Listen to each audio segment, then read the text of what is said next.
Before you judge this story, I need you to understand something. This isn't about forgiveness. It's not about being the bigger person, and it's definitely not about taking the high road. This is what happens when someone takes everything from you: your marriage, your reputation, your future, and years later hands you the chance to do the same to them. Some people call this revenge. Some call it cruelty. This is a true Reddit story, and this time, no one walks away clean. Story 1. True Reddit stories. I did something extreme to protect my child.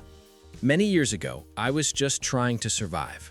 I was freshly out of a brutal marriage, raising a 4-year-old on my own, and putting myself through grad school on a teaching assistant stipend that barely covered rent. We lived in a small, old brick townhouse near campus. It was over 100 years old. Drafty in winter, suffocating in summer, and absolutely unforgiving when anything went wrong. But it was safe, and for a long time, that was enough. Then a new guy moved into the building behind mine. Out of dozens of parking spaces, he was assigned the one directly behind my apartment, right outside my child's bedroom window. He was obsessed with his car, the kind of guy who treated it like an identity. Loud modifications, flashy decals, a vanity plate that screamed ego. The problem wasn't how it looked. The problem was that every single time he wanted to drive it, he had to let it run for 10 to 15 minutes first. And when it ran, it didn't just idle. It poured out thick, choking fumes that rolled straight into my apartment, into my child's room. Because the building was old and leaky, there was no sealing it out. Every time he did this, my kids started coughing. I felt dizzy, nauseous, scared. I tried fans. I tried towels. I tried timing our day around his habits. Nothing worked. I couldn't afford to move. I couldn't afford to escalate things legally, and I was running out of patience. One day, I finally worked up the courage to talk to him. I was calm, polite. I explained that the fumes were filling my apartment and making us sick, and I asked if he could just warm up his car a little farther away. He sneered at me. He made it about money, about class, about how not everyone had mommy and daddy paying their way. He told me he wasn't moving his car and walked off like I was nothing. I didn't even go straight home.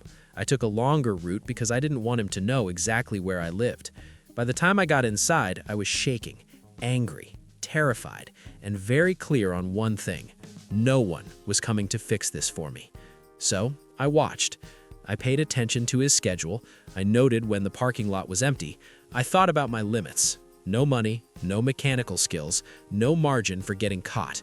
I didn't want noise. I didn't want damage that could be traced back to me. I just wanted the fumes to stop. And then I noticed something. His car was old enough to have small rear vent windows, and he left them open. That was the moment everything clicked. I didn't touch the engine. I didn't break anything. I didn't do anything flashy or violent. I just made sure that car would never be comfortable again. Early one weekday morning, when the lot was quiet, I took my chance. I was quick, focused, calm in a way that surprised even me. When I was done, I went back inside, washed my hands, and went to sleep like nothing had happened. The next afternoon was warm. I was home at just the right moment when I heard screaming. Not anger, panic. I looked out through the blinds and watched him open his car door, lean in, gag, pull back, and yell "what the hell" over and over, like the universe had personally betrayed him. He tried to clean it. He tried to power through it. He held his breath and went back in again and again, only to stagger out retching. People gathered, laughed, offered useless advice, watched like it was entertainment. At some point, he realized the car had won. He ripped the seats out, threw them away, dumped everything he'd used to clean it. Then he climbed in, sat on an upside-down bucket where the driver's seat used to be, and drove off. I never saw that car again, and I never smelled those fumes again either. Sometimes I think about how far I went, about whether it crossed a line. Then I remember my child coughing in their sleep, and I sleep just fine. Story 2. True Reddit stories. I destroyed her the way she destroyed me. I met Rebecca when we were still kids, pretending to be adults. We were college sweethearts. We grew up together, survived exams, deadlines, and the early chaos of life. We got married young. I was 25. She was 23. Back then, I genuinely believed we were building something permanent. But after we got married, things started to feel off. Not immediately, not dramatically, just small cracks. She started acting like marriage hadn't really changed anything, like she was still free to do whatever she wanted, whenever she wanted, without considering me. In 2016, she joined a company as an accountant. The pay was good. I was happy for her. The company belonged to James, an old college friend of mine, someone I trusted. That's when everything slowly started to rot. Rebecca began complaining about everything: where we lived, the food I cooked, the way I talked, the way I existed. Our arguments escalated. She started calling me useless, told me she earned more than me, made sure I never forgot it. Then she and James started hanging out with mutual friends. I confronted them. They laughed it off, told me I was overthinking it. Coincidentally, they always seemed to meet on days I was out of town. By 2017, my marriage was already dead. I just didn't know it yet. Our bedroom was cold. Conversations were short. She barely looked at me. Every time I asked what was wrong, she told me nothing was wrong. And if you've ever been in that position, you know how insane it makes you feel. One night, I went out with friends to celebrate a business milestone. At the pub, I saw a woman dancing in the dark. She looked exactly like Rebecca. When I got closer, it was her. She was dancing with James. I told myself it was nothing. Friends can dance. I didn't want to be that guy, but it ate at me. So I texted her, asking where she was. She told me she was at home. That lie changed everything. Later that night, I confronted her. The look on her face, the pure shock that I even mentioned James, told me more than words ever could. The next day, I watched her enter her phone password. I shouldn't have looked, but I did.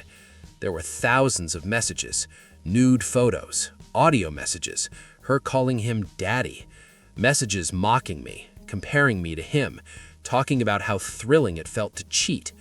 We had promised each other that if we ever wanted something different, we'd talk. She broke that promise without hesitation.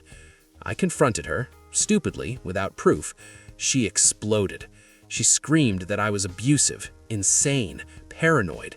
She stormed out and told our friends I was dangerous. That same day, they made a group chat just to mock me. That night, she came home and told me she loved James and wanted a divorce. I yelled. She called the cops. I spent the night at my sister's place. When I came back the next morning, James's car was parked outside my house. There was nothing left to explain. Because of the abuse accusation, things went bad fast. Our laws didn't care about infidelity.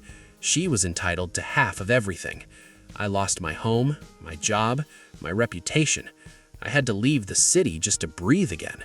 For a long time, I was broken. I rebuilt slowly. New city, new work, no dating, no trust. Years later, I heard that James cheated on her, left her. She had a child with him. He vanished. She was alone.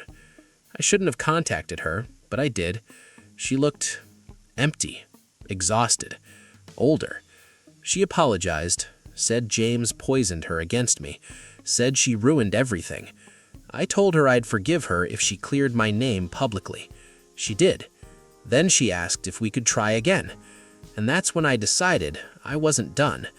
I told her we'd need to date, that marriage would come first, that I'd only adopt her child legally after that.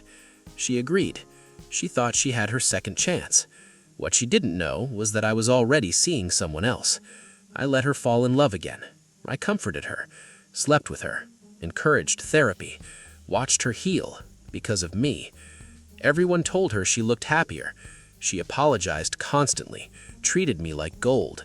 I told myself this was justice. For her birthday, I took her ring shopping. She picked her favorite ring. On her birthday, I took her to a place we used to love, a quiet spot in nature. Someone was already waiting there. I introduced Rebecca to my girlfriend. Then I introduced Rebecca as my ex-wife and my friends with benefits. And then I proposed with the ring Rebecca chose. She collapsed. She screamed, asked if our time meant nothing.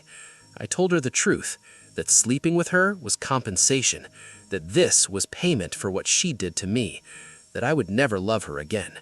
She told everyone I cheated. This time, I didn't fight it, because this time, it was true. Life went on. I didn't end up with my girlfriend either, and Rebecca stopped dating entirely. People say I went too far. They're probably right, but this was nuclear revenge, and in nuclear revenge, everyone loses something. People like to say revenge never fixes anything. Maybe they're right. I didn't get my old life back. I didn't feel peace, and I didn't become a better person. But for the first time since everything fell apart, I stopped feeling powerless. Was it too far? Probably. Was it wrong? That depends on who you ask, because in nuclear revenge, justice and cruelty look exactly the same. It just depends on which side you're standing on. This was Reddit Echoes, and some stories aren't meant to make you feel good. They're meant to make you argue.